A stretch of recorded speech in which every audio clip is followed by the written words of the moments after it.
Hi, everybody. Thanks so much for coming. Amanda Hesser is here today, and she's probably best known as a longtime food writer and staff writer at the New York Times, where she created the two columns, Food Diary and Recipe Redux. And she was also the food editor at the Times Magazine, where she launched the style magazine Tea Living. She has written several books, including Cooking for Mr. Latte, which I loved. Best book. And her two latest books, which are two cookbooks, The Essential New York Times Cookbook and Food52, which is based on the website she co-founded, food52.com. So please join me in welcoming to Google New York, Amanda Hesser.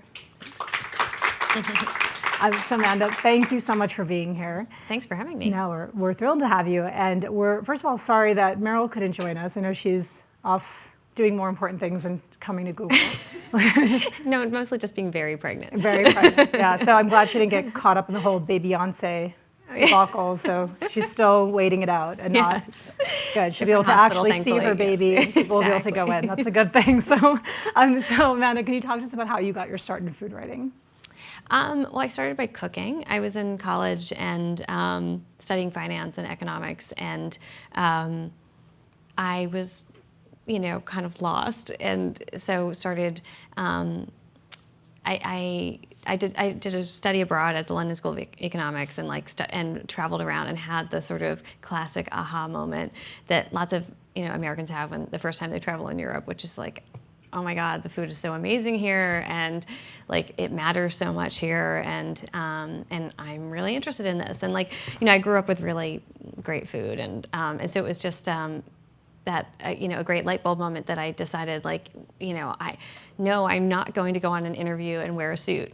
I'm going to instead work for Google. Exactly.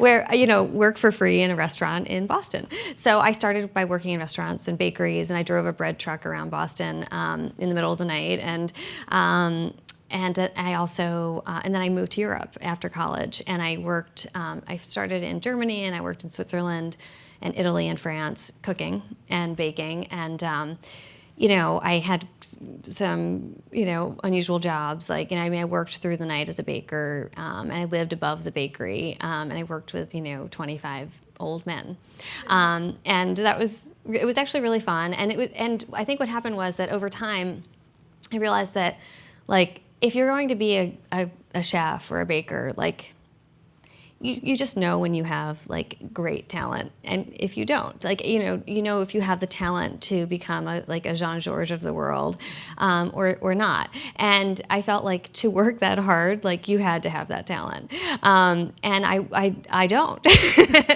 And I also always found myself, as much as I loved being in the kitchen, I liked being on the other side of the door. I liked dining as well, and I liked the stories behind food. I liked my interests were really in the narrative of the day in a restaurant. All the kind of different characters who would stream in. And that was the writer in me. It took me a while. It took to kind of figure out that actually what I really wanted to do was kind of write about it. Right. And so, and then when I finally did, there were no blogs then, which is letting you know how old I am. But I did have an email account in France, which was one of those CompuServe plus 12-digit. Do you remember those? They had them. This is how old I am. Yeah, they had them when I was in college. I didn't even know what they were. Well, France had this crazy thing called Minitel. Do you know Minitel? Actually, you know it.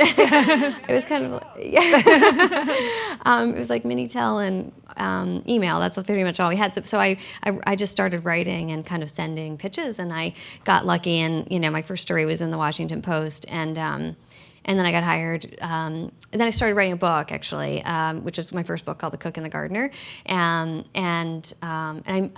I right after I finished that, basically I got hired at the New York Times, which was completely a stroke of luck, and I was like, all right, I guess I'm a writer now.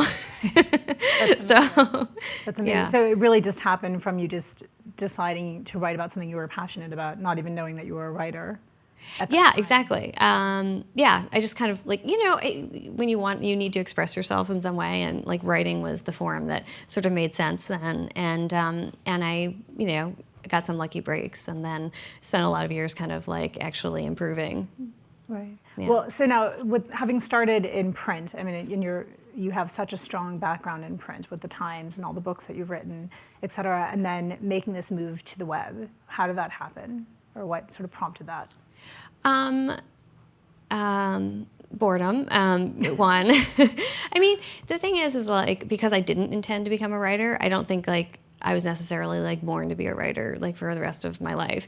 And I do think I had an entrepreneurial side, which is why I studied finance and economics. But it took me a while to kind of like put the two together. And so I had been at the New York Times for 11 years. I felt like I had done a lot. I mean, it's an amazing company to work for, and they, I had been able to do a lot of different things. Like while I was there, I was a reporter, I was an editor, I did restaurant reviewing, I did wine writing, I traveled a ton, I created new things, I wrote books, but then I sort of felt like I was maxing out, like on the like kind of creative things that I could Once do. you've acted with Meryl Streep, it's kind of, now you're done. I sort of feel like I had the perfect acting career because I got a part, the line ended, I ended up actually in the movie, and then I never had to try out again. Right. Playing yourself. Yeah, exactly. But I just thought like, I could stay at the New York Times and I could have a very fine career and like retire there, right? Ho hum. Or I could pursue other things. And I actually left the Times to do a different startup that had nothing to do with food. And it was about like kind of a digital timeline of your life. Because I was feeling like we are all living online, and I feel like it's very diffuse, and I wanted to like find a way to pull it together. I mean, obviously, it was a very ambitious idea, which but it was great because I actually spent a year kind of immersing myself in the New York startup world, and meeting lots of people. And I ended up teaming up with two guys who had just graduated from ITP, and we built a prototype, and then we realized we couldn't. It was just too big, and so we ended up doing like a little Twitter app called Plot, which and it was just a good kind of like learning curve has worked out to be a nice starting point for Meryl and me, to get started on Food52, because I had already met a lot of people. I had a sense of how to start a company. Right. So now, when you started Food52, was the intention just to do another startup, but then because food is your background, that seemed like the natural place to land, or how did We had a problem we wanted to solve, and we decided to try to get at that solution with a very simple proof of concept. The problem we wanted to solve was that, like in the early days of the internet, there were a couple of really good recipe databases started. allrecipes.com, Epicurious, and the like. Something called Recipes.R, which is now Food.com. And but over the years, what they had done was like sort of no longer kind of useful, because they've grown to become these giant recipe databases, but with like sort of no filtering. Mm-hmm. So it was like this mosh pit of recipes, and we felt like that was not something that like appealed to us as people who really cared about food. Like so those were looking for something online that wasn't where you were. Yeah, exactly. It was like too much. So, but then on the other side was this other interesting thing that was going on, which of course was the explosion of food blogs. And the thing that was interesting to us though about that was not that like technology had allowed this mass of people to express themselves. Of course, that is one aspect. But to us, it was that. At that, in 2008, I think food blogs were one of the top 3 blog topics. And that, to us, was signified a cultural shift from Americans, like, being interested and excited about food, like, shifting from there to actually knowing so much about food that they wanted to express themselves and be credited for their knowledge and their talents in the kitchen. And that was a very important shift, because if to us it meant that if there were this many people creating their own food blogs, think of how many people who are equally knowledgeable and talented who just are not going to take the time, right. And they don't have any place online. There's no place for them to talk to each other, to get celebrated, and there is no and recipe blogs are incredibly diffuse. So there's no kind of hub for people who really cared about food and wanted this curated, filtered experience. So we thought, okay, well, great. So that's a big thing to tackle. Why don't we start by doing what we know how to do well, which is create a cookbook. Community cookbooks are an American tradition. It's a concept that people can instantly understand. So let's create the first crowdsourced cookbook. So the goal was yes. was always to go back to print. So it was going to be to crowdsource all the recipes from all these experts. Well, print was sort of, that was part of it, but that wasn't like our goal. Our goal was to build a business, but we didn't want to build. We wanted to prove that our theory was right, and that there was a business worth building. And so we felt like if all we did was create a cookbook at the end of the year, and by the way, the idea was to do it in 52 weeks, which is why we're called Food52. And the beauty of that is that in 52 weeks, you cover every season, every holiday, and you get this nice number of recipes, because we were doing 2 contests per week. And so, and I'll get to the contest in a second, but we knew that we could get a book contract. So we went to HarperCollins, we got a 2-book deal, we took our advance, and we spent all of it on building the site and getting our company started. And so we felt like if at the end of the year we were like, there's not a business here, we knew at the very least we could create a great book. And and I do think it turned out to be a very good book, and it has been reviewed very well. But during the course of that year, we saw that yes, indeed, there was a business here. Right. And what was interesting was that it wasn't just that we attracted people who knew a lot about food, loved cooking, and wanted a place to kind of convene with others, but that food bloggers saw us as a complementary platform for themselves. Like a place where they could draw attention to their work. And bring people back to their own sites. Right. Well, so it's fascinating, though, that you started with a book advance to build an online platform and then take it back to print. So can you talk to us a little bit about why did you feel like you wanted to go back to print with it? Well, ultimately, if you've arguably solved the problem of how do you find recipes, and you've created this incredible site, which we'll take a look at in a few minutes, but then why put it back into a book format? Well, a couple of reasons. One was, like a business reason.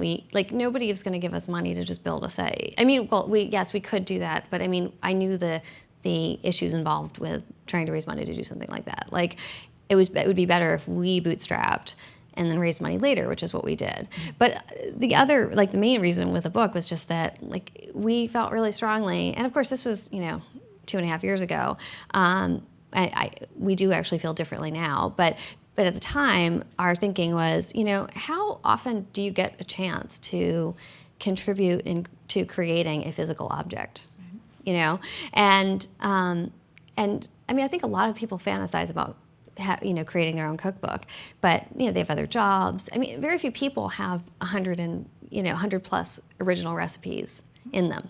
Yeah. And there's nothing wrong with that. They might have, if you can create 10 great recipes, I think that's a great accomplishment, So if you can sort of collect a bunch of talented people, it's a way for everybody to have a say. And the way our system works is we have recipe contests. So, and that's the way we kind of curate the book from an editorial perspective, is we name recipe themes that we know that over time will kind of go together to form a great book. And so we name the themes, people send in their recipes, we read every recipe, we have a team of testers who test the most promising ones, and then we post the 2 finalists. And I will show you how this works, but then anyone can vote. So the beauty of this is that this isn't just a place for people who are creative cooks. It's a place for people who have, who are really opinionated about food, to have a say. Because by voting on a recipe, you are essentially editing a cookbook that's going to be in Barnes & Noble and on Amazon and et cetera. Right. Oh, and so what will the second book be? So the second book, yeah. it'll be another Food52 cookbook. So another year of recipes. Yes, and so technically we should have started our 3rd book last September, and we decided instead to create an iPad app, which I'll show you as well. Okay, great. Well, so what is your favorite recipe from the current book? Oh, I can't say. It's like choosing between your children. I would totally choose between my kids. I only have one, but one's got to be your favorite, right? One's kind of your favorite. a little? I know there are so many that I like, but okay, I'm just gonna name one, and I'm sure I will regret this later. Like fried chickpeas, I love it because it's like you take a can of chickpeas and you drain it and you shallow fry it with sliced garlic, lemon zest. And then when a chickpea fries, it's like its skin kind of flips up, so it's got these like little crisp wings, and so it's like nice and soft in the center, crisp around the edges, and then you season it with salt and smoked paprika. I mean, it's so easy, and everyone loves them. Yeah. You're making me very hungry. These talks make me very hungry at lunchtime, but that sounds good. And so what would you recommend, what recipe would you recommend for Googlers or New Yorkers to try in their tiny New York kitchens? That seems like a good That's a perfect one, actually. Yeah. Kind of chickpeas. Yeah. And a fry pan. That's exactly. Yeah. Okay. It's not like really, you can shallow fries, you don't have to deep fry. All right. So you have some exciting new things coming up with the apps and all that. So can we take a look? Yeah, sure. I just wanted to show you kind of like what we're up to and all that. I'll be of no help. I don't know why I'm coming up your list. All right. There you go. So this is great. Come along. So this is our site, and I just wanted to give you kind of a quick tour. It's very curated. So like most of the pictures that you're seeing here on the homepage, we take, but all of the recipes come from our community. So we launched our site with these contests, and then we also created our own content. And over time, we noticed that people were talking to each other in the comments, like answering each other's food questions, their cooking questions. Their answers were thorough, they were generous. We have a very nice community, which kind of freaks some people out. Like this observation combined with the fact that for the decade and a half that I had been a food writer and editor, like every relative, every friend, they IM me, they email me, they call me. When I worked at the New York Times, readers would call me at my desk and say, my cake looks like it's gonna flop, what do I do? And which always amused me because I thought, if I'm in trouble in the kitchen, I don't think I'm gonna call my local newspaper or my national newspaper and ask for help, but people did. I'm gonna start doing that though. I'm gonna start calling you for all of my cooking. Well, no, now we have hotline.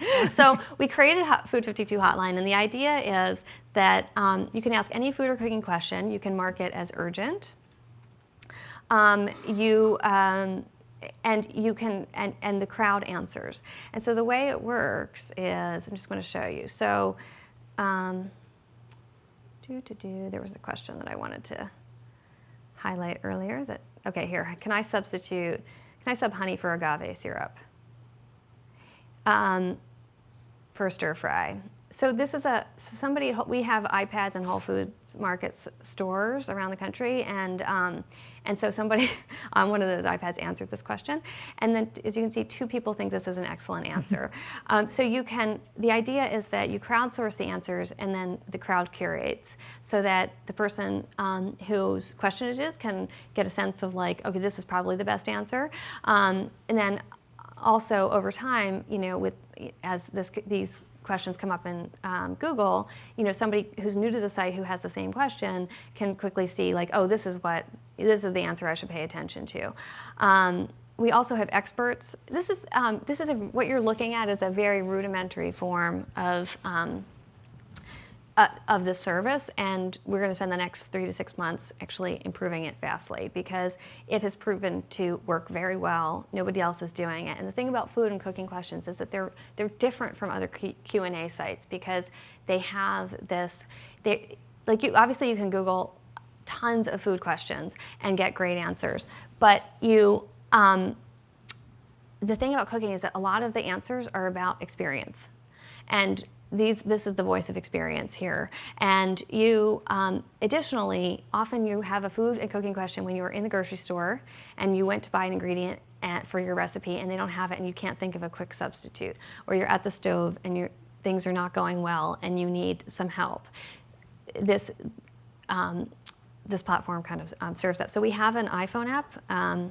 Just want to quick show you that. Hopefully it'll show up on the screen. I'm not sure if this is going to be too small, but we'll check it out. So, well, it's a little bit dark and small. But the idea is that, you can ask questions from your iPhone. And the other thing that we do is that we have a very rudimentary reputation system, which we'll be working on, are these pies. And the fuller the pie, the more trustworthy the person asking or answering the question is. So that's one thing. And additionally, we have experts.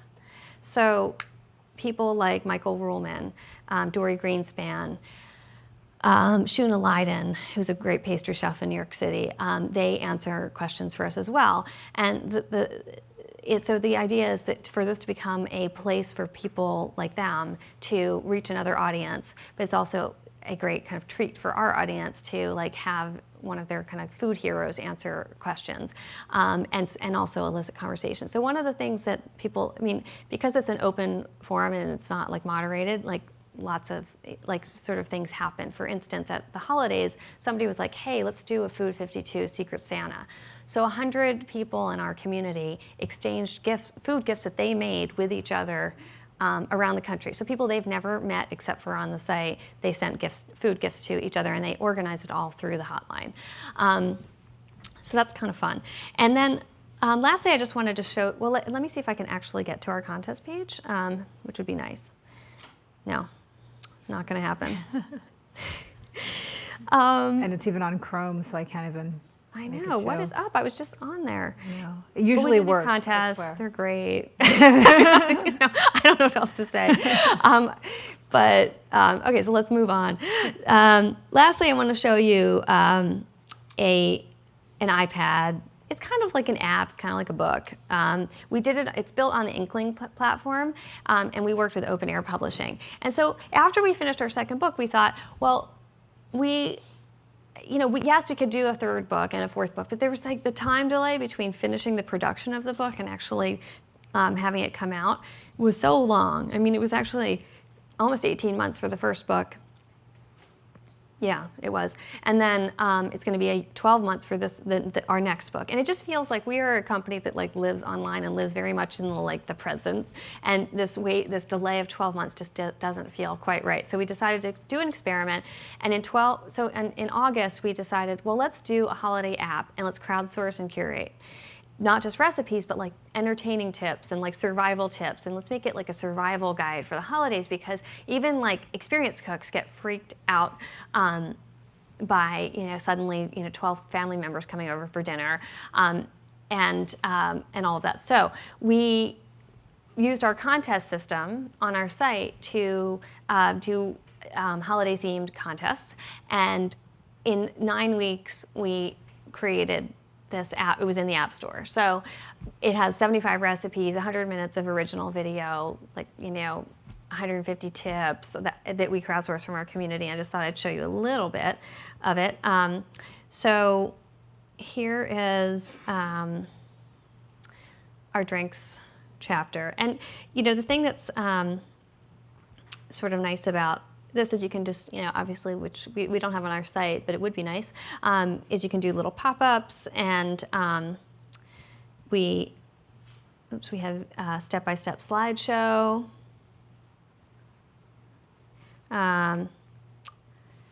And we have, here you can ask the hotline any question from the app. It's it's nothing like technically like exciting, but the thing that's interesting to us is that you can kind of do these very focused topics around food and crowdsource them and put them together very quickly. And so we charge $9.99 for this, and so let me just show you a couple of other things. We did a buying guide, so we curated all of this. These link through to Amazon. We did menus. Hold on a second here. Here we go. So the idea is here's like a traditional holiday menu. All of these recipes, again, come from our community. And there you go. So we are obviously we're not totally mainstream. We have a little bit of a higher end approach to food, and I think that increasingly we're kind of alone in that online. So which we sort of feel is an advantage to us. It's really beautiful. Thank you. That's really gorgeous. Are you going to be doing anything for Android? Will you be moving that to Android? Probably, but No just pressure, not but yet. Sorry, not yet. Not yet. Yeah. So what's next? So we are working on. What is next? We're going to spend a lot of time on Hotline, because we just have seen, I think mostly through the app, that like the adoption from the app is really great, and we've basically haven't publicized it at all, and people use it a lot. And there's just like little things, like if you follow Mario Batali on Twitter, like he answers food questions a lot. All the time. A lot of chefs do that, and a lot of, like nearly every site now does the like Thanksgiving 101 or like the Thanksgiving hotline or whatever. But people cook every day of the year, and so we just feel like it's a great opportunity for us, because we basically have built the foundation for it. So just to continue to sort of build all these pieces out that you've already got. Yeah, going. Okay. yeah. Because we tend to, like, as a company, do the we experiment a lot, and we put things up not unfinished all the time, and so that has been evolving for like a year, and now it's starting to get traction, and we can it's given us time to sort of see, like, if we were going to make this great, like, how would we do it? Right. Well, it looks great already. Before we turn it over to questions from the audience, which I'm sure there are a few burning. Well, you can ask your food questions now through the app, like you all know that now. So don't ask food questions unless you're going to also tweet it to your app or email it or whatever. So I have a couple of blanks. Fill in the blanks for you. Okay, great. Okay. Oh. Crowdsourcing Is community building. Print is? Wilting. Diplomatic answer. Julia Child is? Difficult. Food bloggers are? Energetic. My favorite thing about New York is? The people. A food trend I like is? Growing your own. A food trend I hate is? Like obsession with hamburgers.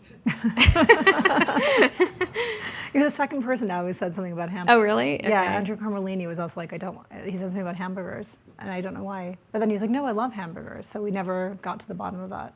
We'll have to ask him. If you see him, ask him. I don't know what the deal is. Well, it's more like this obsession over like the minute details of like pizza and hamburgers. About what goes Not that in it's them? not interesting. It's just that like every single publication has done like we've explored the depths of the burger, and here's everything you need to know. And like I think I know it now. Yeah. Come on. Okay. Food trucks are?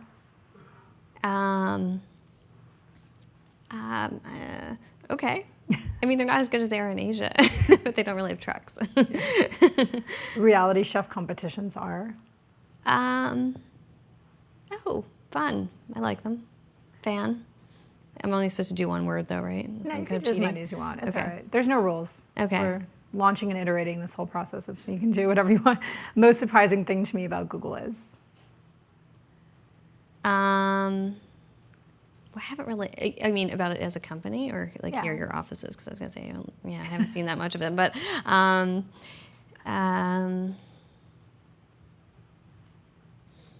so surprising thing.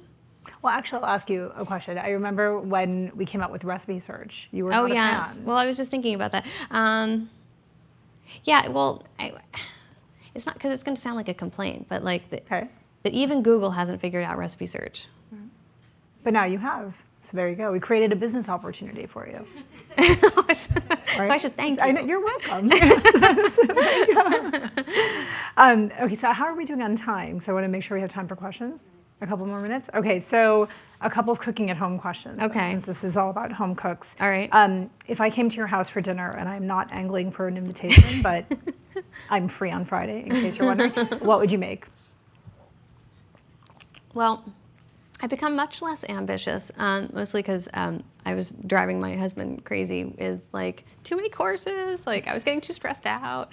So I would probably make I like kind of shaved salads. Like I'm kind of into like I like the challenge of something, like taking something like kale or like a sturdier vegetable and making like an interesting salad out of it. I really like slow roasted fish. It's like well, for you I would make something more special, but like it is my lazy out. Like I don't want to have to worry about the main course like giving me a hard time. So I like slow roast fish, and then I do like more interesting things around it. Okay. But I would make you my mother-in-law's almond cake. I'll come. Okay. Tomorrow, 7. Okay. All right. That sounds good. Almond cake. It's really good. Is it in the book? I actually call it my thank you cake. I've sent it like across the country so many times when if somebody's like help me out or like, I want to thank somebody, I make it because it gets better with time, so you can send it. So nice. It's in actually the New York Times cookbook and Cooking for Mr. Latte. Oh, nice. But the better version is in the New York Times cookbook. You held out in Cooking for Mr. Latte? No, I improved it. Saved an ingredient. We figured out a new technique. Yeah. Nice. What is in your fridge right now? Meyer lemons. Somebody sends me Meyer lemons every holiday, and it makes me really happy.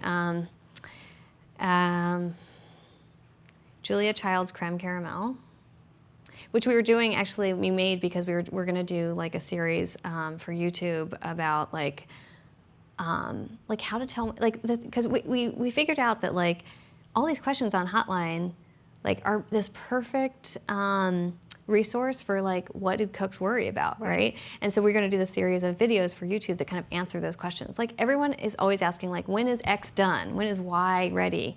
Like, how can I tell my pastry dough is ready? Or like, how can I tell if the cake is done? How can I tell when my custard is done? That's like a classic one. It gets asked like once a week on the Hotline.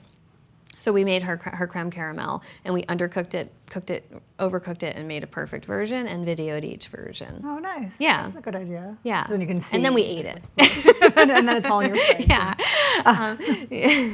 Who does the dishes? My husband, actually. Nice. Yeah. Well trained.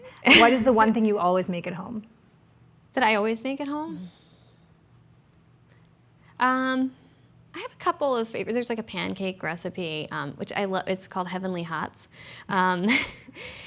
which sounds like a late night cable offering. It does a little bit. But they're made with sour cream, and they're really super delicate and cake. Like they basically have just enough flour to like bind them, and they have a lot of eggs in them, and they're tiny little things, and they puff up like little soufflés, and they taste like they have cream in the middle because they have so much sour cream that's like essentially the liquid. Nice. Yeah, those are really good. You can make those for me too. Okay. Okay. Awesome. No problem. What is one restaurant? So this is sort of off cooking at home, but if you're at my home, we do eat out a lot. So what's the one restaurant that nobody knows about that they should?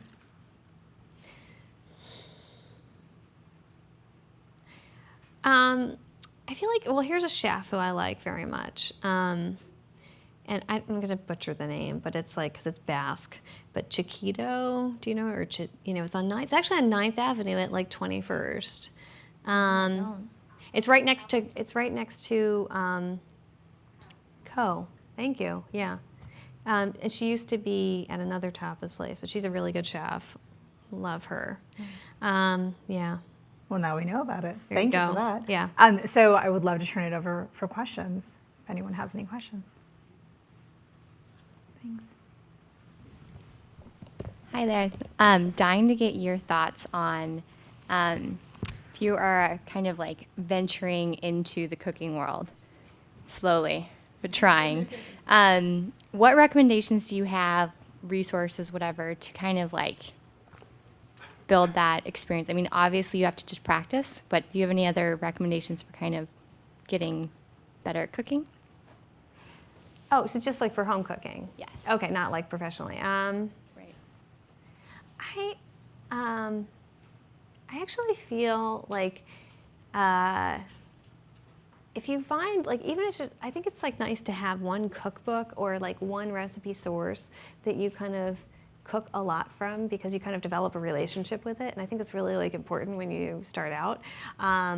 rather than hopping all over the place, because I think then you get overwhelmed and you get lots of different opinions. And I think if you just start out in one place where you kind of get like comfortable, and then like something like, do you like Heidi Swanson, Supernatural cooking? She has a blog, an incredibly popular blog called 101 Cookbooks. And she's a really good cook, nothing super complicated. And she has 2 good cookbooks out. So I would think somebody like her would be worth trying out. Thank you. You're welcome. Thanks for coming. Yeah. Is this on? Thanks for coming today. Question about the contest, and I think earlier you said with your contest you have recipes that submitted that are original recipes, and you made a comment earlier about if somebody had 10 original recipes, that's kind of an like accomplishment. Yeah. How do you guys define, or how do you determine what's really original and what isn't, in terms of recipes that people document and put out? So we do define this on the site, just because it's a really great question, and there is like, in terms of copyright, the only thing you can copyright in a recipe are the steps, not the ingredients. So you can't copyright the thing as a whole. So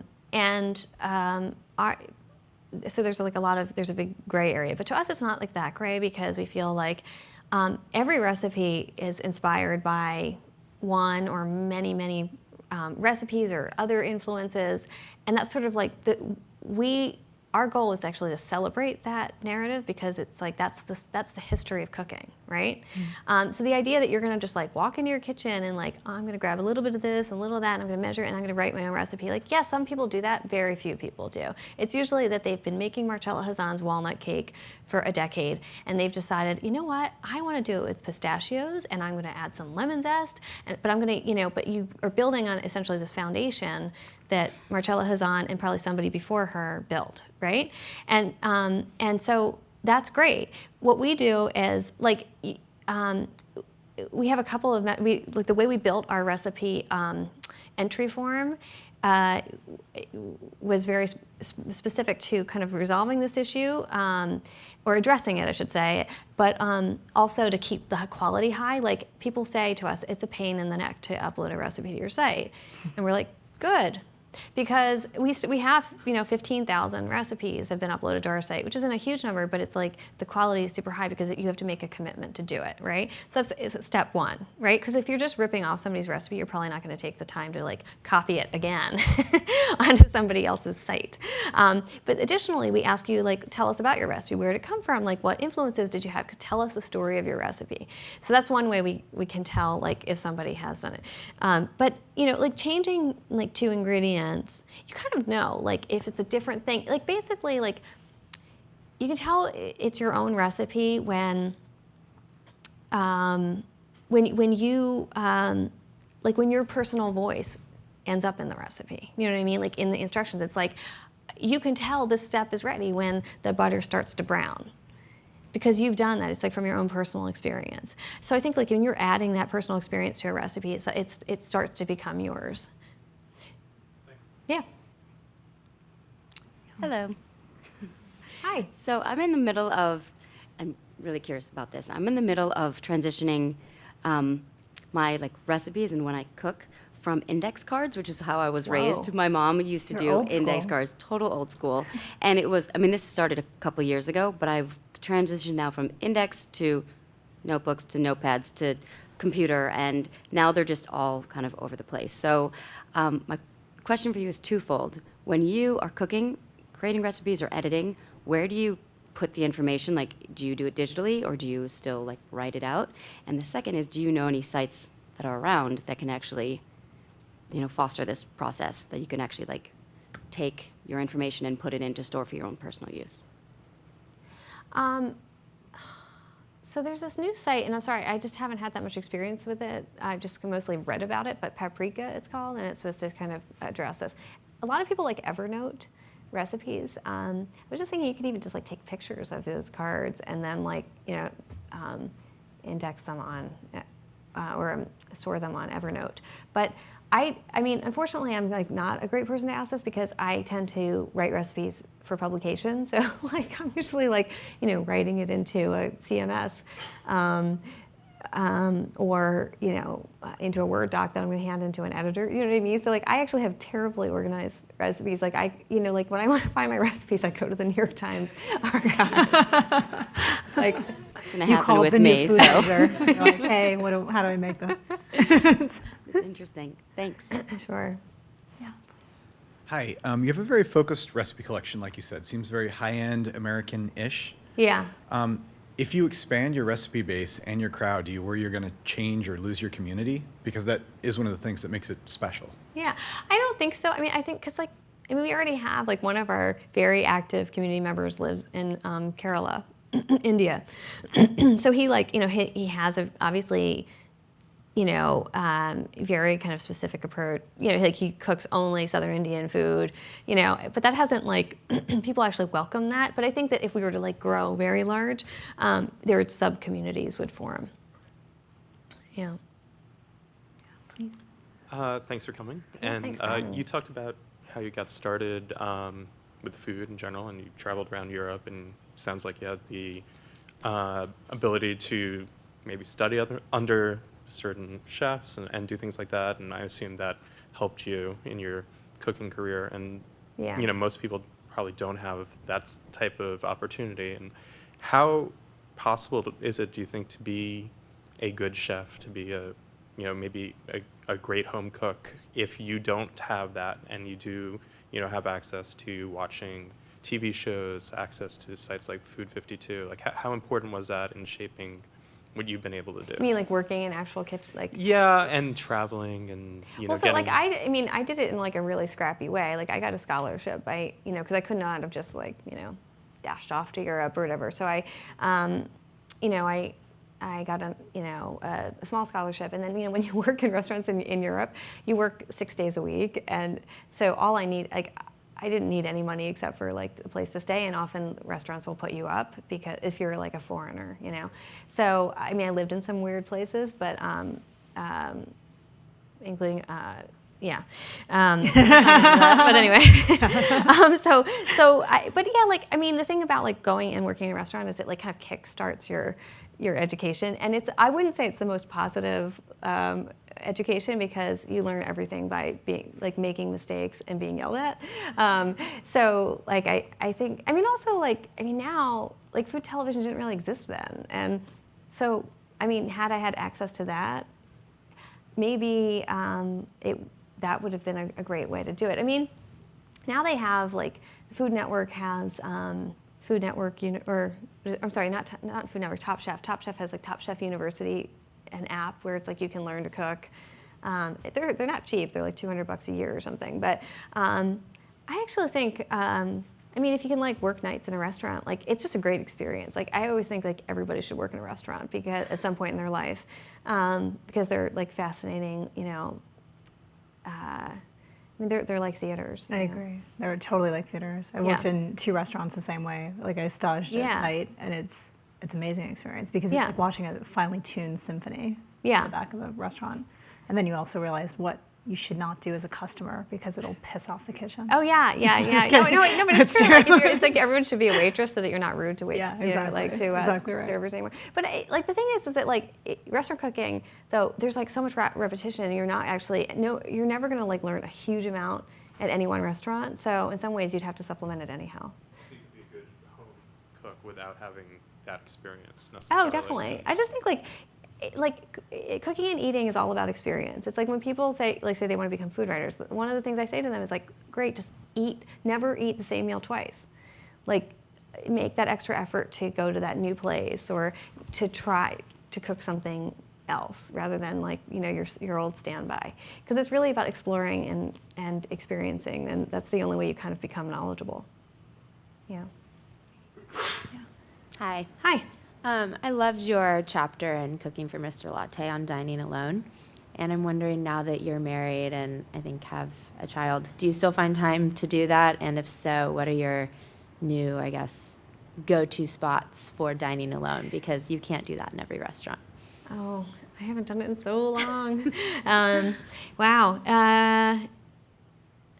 You said you can't do it in restaurants? No, you can. But I think that there are certain restaurants that are that lend themselves better to going and just kind of having a nice meal alone? Well, the thing about New York, I feel like, is that a lot of restaurants have nice bars that you can eat at, and so that's really nice. I mean, one of my favorite spots, you know, I think I even mentioned. I mean, I do love Craft, like their bar is a great bar for eating at.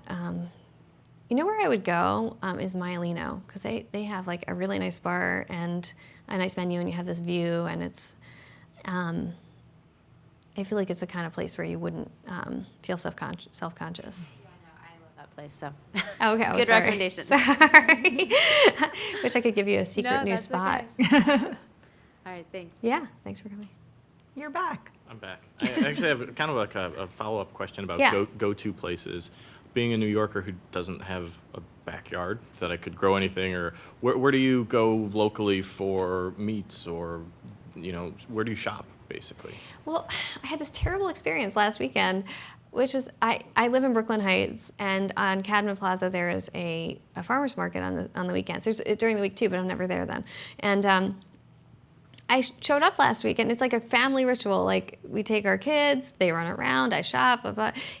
They had wiped out like half of the vendors, and I guess the community can't support it. And so, but that's where I would get, you know, there was a great fish guy, vegetables, blah, blah, blah, you know. But grocery shopping in Brooklyn Heights is not exciting otherwise. So I just like tend to like, you know, if I might go to Whole Foods, I might go to Union Market, Fresh Direct. I mean, Food52, we kind of rely on Fresh Direct, like, a lot. Yeah, I know those delivery guys well. Yeah. Any other questions? Great. Well, thank you so much. Oh, sorry. Oh. Sorry about that. Sorry. Go for it. So Yeah. you actually make recipes from submitted from people on the internet. What are some of the recipes that have totally missed the mark? Like, they sounded great from the ingredients and the steps. When you actually made them, they didn't necessarily turn out as good as you thought they That's would. a good question. I mean, that happens all the time. I mean, it's very funny because when I did this book called The Essential New York Times Cookbook, and it was like it was like recipes from the entire New York Times archive, which is 150 years. And there was one recipe actually of mine that we were thinking of putting in, and I was like, I haven't made that in a while. Let's make it. And it was so terrible. And I was just like, it's like everybody does it. Every week we find clunkers, but we've read, thousands of recipes at this point, so we're kind of better at like knowing, like pushing aside the clunkers right away. But for the most part, there are recipes tend to be clunkers only because people are not professional, especially on our site, only because they're not professional recipe writers and they forget to put a key detail in. They forget to tell you to add water to a soup or whatever it is, and so it tends to be stuff like that. But we don't change recipes. Like, we won't improve your recipe. Like, so if it's bad, it's gonna stay Just a little bit bad. more butter, a little bit more salt. Yeah, we let the commenters do that, But we ask them to be civil. Does one recipe though stick out in your mind as a real clunker? I'm trying to not a single No one. pressure, Sorry, no sorry. pressure. Yeah. Great. Well, thank you so much for Thank you. your time, Amanda. It was Thank you great so having much. Yeah, thank you so much for having me.